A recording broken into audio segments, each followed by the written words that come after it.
bohong.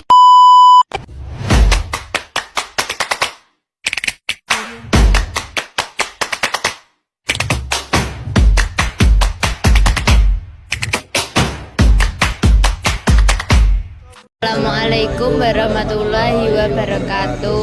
Perkenalkan, nama saya Nastasia Putri Dewi. Perkenalkan, nama saya Lensa Zaki Deviano.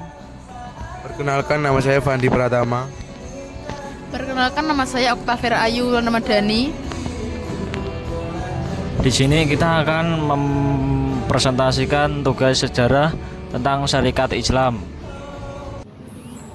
Sejarah berdirinya Syarikat Islam. Berdirinya Syarikat Islam berangkat dari pembentukan Syarikat Dagang Islam atau SDI yang dibentuk oleh Haji Samanhudi di Laweyan, Solo, Jawa Tengah.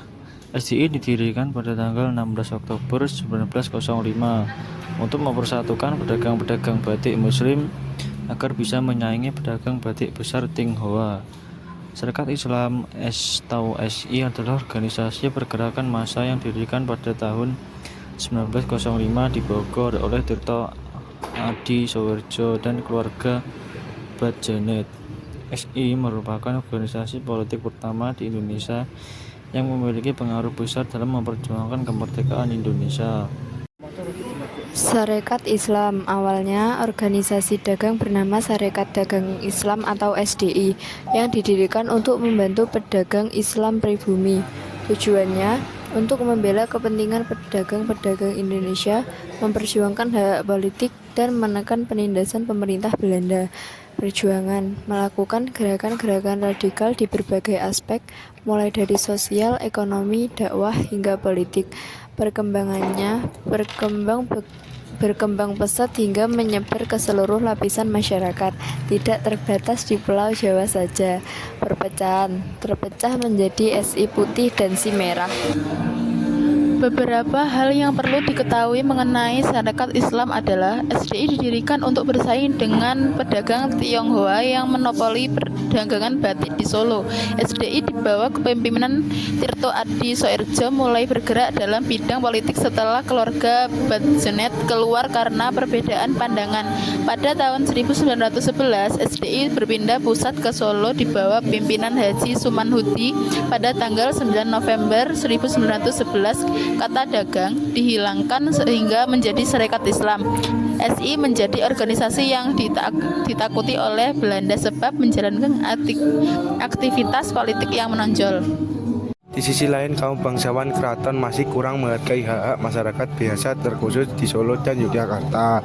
Oleh karena itu, SDI bermaksud untuk mendobrak diskriminasi yang ditetapkan kaum bangsawan dan menegakkan Islam yang memandang kesetaraan pada setiap manusia. Pendirian SDI kemudian banyak diliputi oleh surat kabar lokal sehingga menarik perhatian umat Muslim untuk menjadi anggota organisasi ini. SDI kemudian berkembang semakin besar sehingga bisa membahayakan kedudukan Belanda.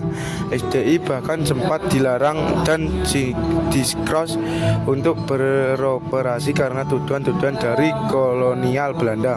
Akan tetapi, tuduhan tersebut tidak terbukti dan SDI semakin berkembang tidak hanya pada kaum pedagang, tapi meluas ke petani, buruh sampai kaum terpelajar.